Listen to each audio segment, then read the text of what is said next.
Je dois premièrement remercier Culpa et surtout M. Daniel Santou pour avoir pu organiser cette conférence. Et je crois que c'est vraiment une très bonne chose qu'on puisse avoir ce débat. Un débat qui a mis ensemble toutes les personnes qui œuvrent pour la paix. Je remercie aussi mon collègue Edouard Martin pour avoir contribué et accompagné aussi l'organisation à être ici au Parlement aujourd'hui. En tout cas, je crois que travailler sur la paix, c'est-à-dire il faut travailler aussi sur certains éléments. Moi, je suis beaucoup impliquée sur tous les thèmes qui regardent la lutte contre le racisme, l'immigration, et je travaille aussi sur l'afrophobie. Juste quelques éléments qui peuvent être des pistes aussi pour vous accompagner dans ce parcours, puisque je crois que travailler sur la paix, c'est aussi travailler pour une société qui arrive à dialoguer avec toutes les personnes. C'est mettre la personne au centre de chaque politique. Donc, j'ai créé au niveau du Parlement européen et je suis coprésidente d'un intergroupe qui s'appelle ARDI, et Anti-Racism et Diversity Intergroup. Ça nous aide, avec les autres députés, à pouvoir travailler ensemble sur les thèmes qui regardent la lutte contre toute forme de discrimination. Et en particulier, je travaille sur l'afrophobie.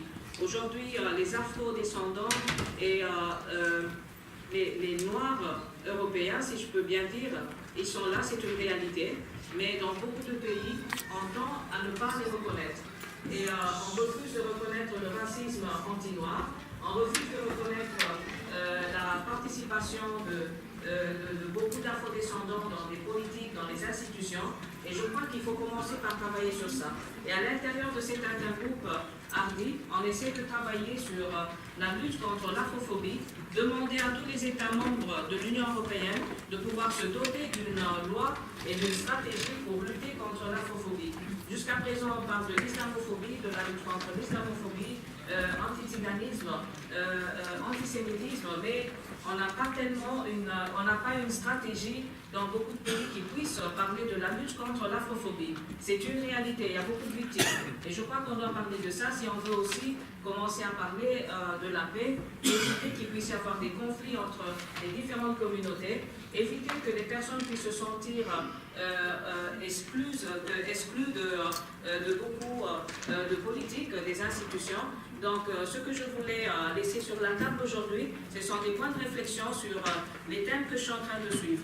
L'afrophobie, sur le thème de l'immigration, et c'est un peu... moi, je viens d'Italie, et en tant qu'Italienne, je peux vous dire qu'aujourd'hui, l'Italie est en train de vivre une des pages les plus pires de son histoire, puisqu'on se lève chaque jour pour dénoncer ce qui arrive.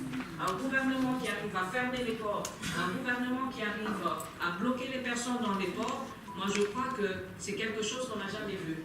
Et on doit commencer par introduire dans les écoles une politique, une éducation, pas une politique, mais une éducation, accompagner nos jeunes pour qu'ils puissent se rappeler de ce qui s'est passé dans les années